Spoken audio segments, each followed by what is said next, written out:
Napakainit na balita mga kanoypi. Isang ginang ina pinatay ng sariling anak. Grabe talaga mga kanoypi. Nangyari yan dyan sa Cotabato. At talagang nakatakot lang talaga, no, na may mga gantong klase mga balita tayong naririnig. Ngayon na pinagkakalandakan ng administrasyong bulok na ito na napaka-safe na raw ng Pilipinas. Naku po, paano naman magiging safe kung ganyan mismo na sa loob ng pamilya talagang nagkakaroon ng ganyang klase ng mga krimen, karumal-dumal. At hindi to basta-basta, no? Yung anak niyang yun, allegedly, nagdodroga daw. At yan, nakuhanan nga daw umano ng, yan, yung mga drug paraphernalias dun sa, ewan ko, kwarto ba yun o ano, basta yun daw yung nakita ng mga rumisponde. At yan nga, nahuli yung taong gumawa no, yung anak. Pero sad to say, talagang nawala ng buhay ang kanyang ina. Grabe lang. Alam nyo kung talagang safe ang Pilipinas ngayon, ha? Yung mga kaliwat ka ng mga balitang naririnig natin, dapat wala yan di ba? Kung safe ang Pilipinas ngayon, sana hindi lumalakas sa loob ng mga kriminal dahil may takot sila sa batas sana.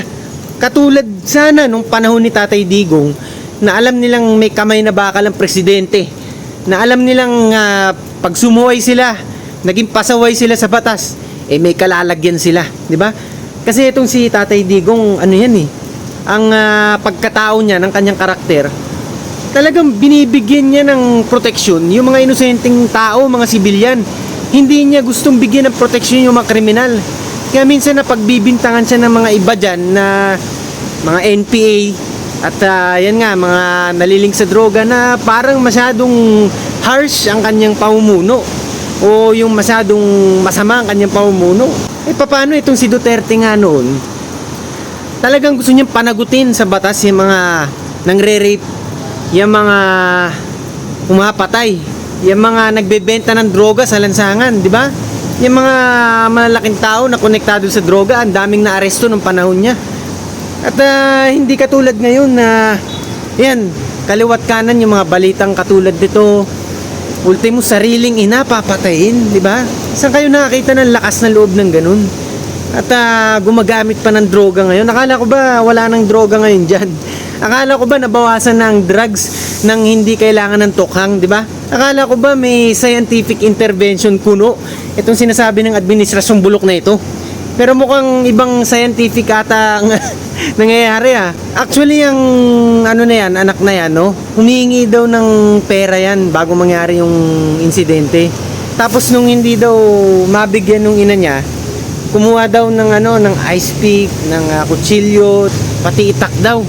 So ang nangyari nun, ayun, dahil hindi nabigyan, yan, talagang